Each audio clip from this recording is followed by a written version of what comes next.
गेल्या आषाढ अमावस्येपासून स्थापना झालेल्या मातांना शनिवारी रात्री निरोप देण्यात आला। गेल्या 10 दिवसापासून दशामाता पाहुण्या म्हणून आल्या होत्या।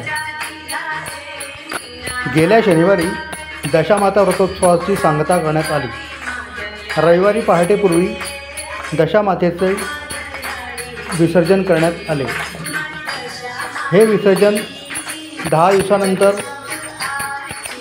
सूर्योदयापूर्वी करावे असा प्रघात आहे। शनिवारच्या दिवशी देवीला चुरम्याच्या लाडवांचा प्रसाद अर्पण करण्यात आला। हा चुरम्यांचा प्रसाद सूर्यास्तापूर्वी संपवावा असा प्रघात आहे। गुजरात येथील मीनावाडा येथे दशामातेचे मूळ स्थान आहे। गुजरातनंतर हा उत्सव खानदेशाही रुंजी घालत आहे। दशामाता ही मनोवांछित फल प्राप्त करून देणारी देवता असल्याचे भाविकांत निढळ श्रद्धा आहे। शनिवारी रात्री निरोपाच्या आरतीनंतर देवीला निरोप देण्यात आला। यावेळी भाविक महिला ह्या भाऊक झाल्या होत्या। जळगाव येथे मेहरुण तलावावर तर नंदुरबार येथे श्री क्षेत्र प्रकाशा येथे देवी मातेचे विसर्जन करण्यात आले। यावेळी प्रकाशा येथे गर्दी उसळलेली प्रकाशा येथे भक्तांचा पूर आल्याचे चित्र दिसत होते। कलियुगात दशामातेचे व्रत लगेच फळ देणारे आहे। मनुष्याची दशा वाईट असेल, गरिबी जात नसेल, देणे झाले नसेल, नोकरी धंदा मिळत नसेल, लग्न होत नसेल, आजार बरा होत नसेल, मनात ठरवलेले काम होत नसेल, हातात पैसा टेकत नसेल, मूल होत नसेल, समजा वाईट परिस्थितीमुळे कुठलीही अडचण असेल तर दशामातेचे व्रत केल्याने सर्व दुःख दूर होते आणि मनोरथ पूर्ण होतात। हे व्रत केल्याने ग्रहांची नड, भूतप्रेताची नड पण लगेच दूर होते। दशामातेच्या व्रताचा कधीही अनादर करू नये। व्रत अखंड चालू ठेवावे। चुकीने व्रत तुटले किंवा व्रत सुटले तर दशामातेची क्षमा मागावी व ते वर्ष मोजू नये। परंतु हे व्रत 5 वर्षापर्यंत करावे व उद्यापनही करावे, तरच व्रताची पूर्णता झाली असे मानावे। माता दयाचे सागर आहे। ती स्वतःच्या भक्तांचे नेहमी रक्षण करते आणि वेळ पडल्यावर मदत पण करते अशी भाविकांत श्रद्धा आहे। 5व्या वर्षी दर वर्षाप्रमाणे व्रत करावे। 10व्या दिवशी सर्व विधी करून गव्हाच्या जाड रव्यांचा लाडू करून नैवेद्य दाखवावा।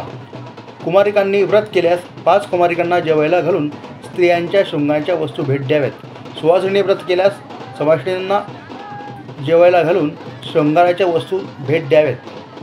शेवटी नारळ फोडून व्रताची पूर्णाहुती करावी। दशामाता व्रतोत्सवानंतर लगेचच कानबाई मातांचे आगमन घरोघरी झाले। यावेळी सप्तशृंगी माता मंदिरातून देवीला वाजत गाजत घरी आणण्यात आले। कानबाईसाठी लेकी आणि सुना या माहेरी येत असतात। तसेच बाहेरगावी गेलेली मंडळी कानबाईनिमित्त आपल्या घरी येतात। हा सण मोठ्या उत्साहात खानदेशात साजरा केला जातो। कानबाईच्या नावावरूनच ह्या प्रभागाचे नाव खानदेश असे पडले असल्याचे सांगण्यात येते। यावेळी कानबाईची वाजत गाजत मिरवणूक काढण्यात आली। घरोघरी कानबाई मातेचे स्वागत वाजत गाजत करण्यात आले। यावेळी आबालवृद्धांनी फेर धरत कानबाई मातेचं स्वागत करताना दिसत आहे।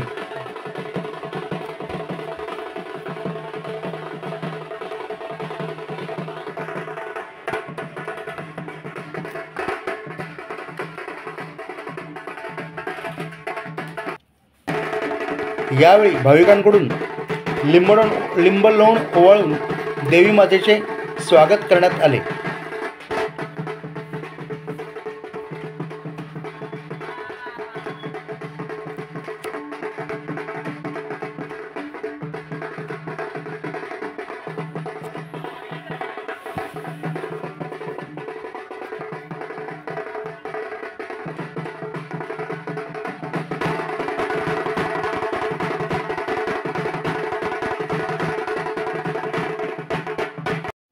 यावेळी घराघरात सुंदर असे मखर सजवून देवी मातेची घरोघरी स्थापना करण्यात आली. कानबाईंच्या स्वागतासाठी घराघरात स्वच्छता साफसूफ करण्यात आली, टापटीप करण्यात आली. घरोघरी आकर्षक असे मखर सजवलेले दिसत आहे.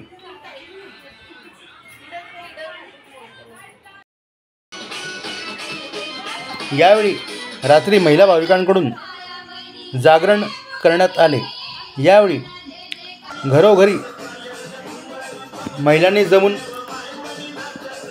कानबाई मातेचा नाचत गात उत्सव साजरा केल्याचे चित्र दिसत होते. देवीच्या गरबागीतानंतर खानदेशातील कानबाईच्या विविध गाण्यांनी परिसर दुमदुमला होता. रात्रीच्या मुक्कामानंतर दुसऱ्या दिवशी दुपारी कानबाईंना निरोप देण्यात आला. यावेळी महिला वर्गासह सर्व भाऊक झालेले दिसत होते. यावेळी देवीची क्षमा याचना करून जगाच्या कल्याणासाठी व विश्वशांती नांदावी यासाठी प्रार्थना करण्यात आली.